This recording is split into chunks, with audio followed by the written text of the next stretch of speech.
Welcome friend. વીર્ય બચાવવાના ફાયદા, benefit of save semen sperm.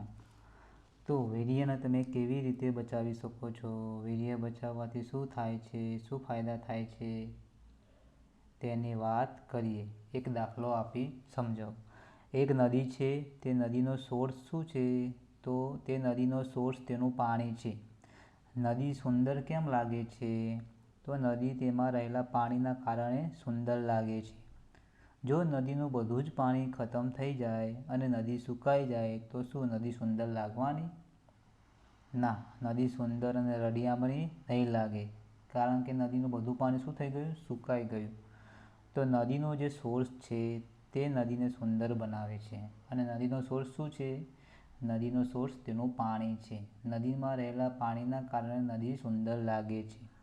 જેમ નદીનો સોર્સ પાણી છે, તેમ માનવ શરીરનો સોર્સ શરીરમાં રહેલું વીર્ય છે. બધું જ વીર્ય વેડફાઈ જાય તો માણસ પણ નદીની જેમ સુકાઈ જાય છે, કદરૂપો થઈ જાય છે. તો માનવ શરીરનો સોર્સ શું છે? માનવ શરીરમાં રહેલું તેનું વીર્ય માનવ શરીરનો સોર્સ છે. હવે વીર્ય બચાવવાથી શું ફાયદા થાય છે તે જોઈએ.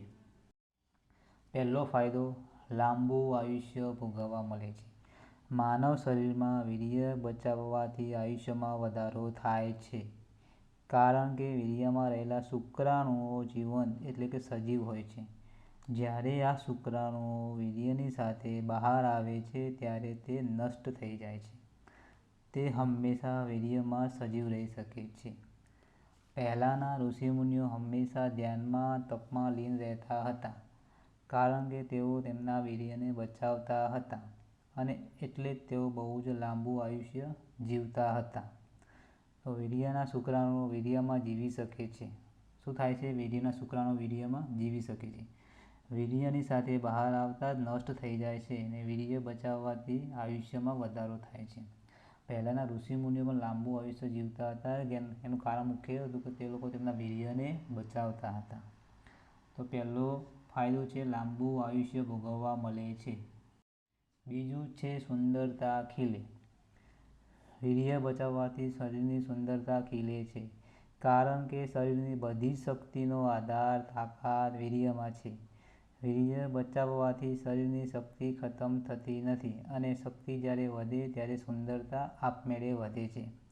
શરીરના હોર્મોન્સ ખીલેલા રહે છે અને શરીર તંદુરસ્ત રહે છે. હવે પ્રશ્ન એ થાય છે કે વીર્ય બચાવવું જોઈએ? શું સેક્સ કરવું જ ના જોઈએ? ના. તમે અઠવાડિયામાં કે મહિનામાં એક વખત સેક્સ કરશો તો તે તમારા શરીર માટે પર્યાપ્ત છે. ઘણી વખત એવું થાય છે કે તમને અચાનક વીર્યસ્ખલન થાય કે સ્વપ્નદોષ થાય છે, તો તેનું કારણ તમારા વિચારો છે.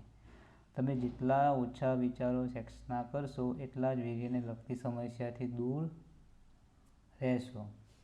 મારો વિડીયો ગમે તો લાઈક કરો, શેર કરો, મારી ચેનલને સબસ્ક્રાઈબ કરો.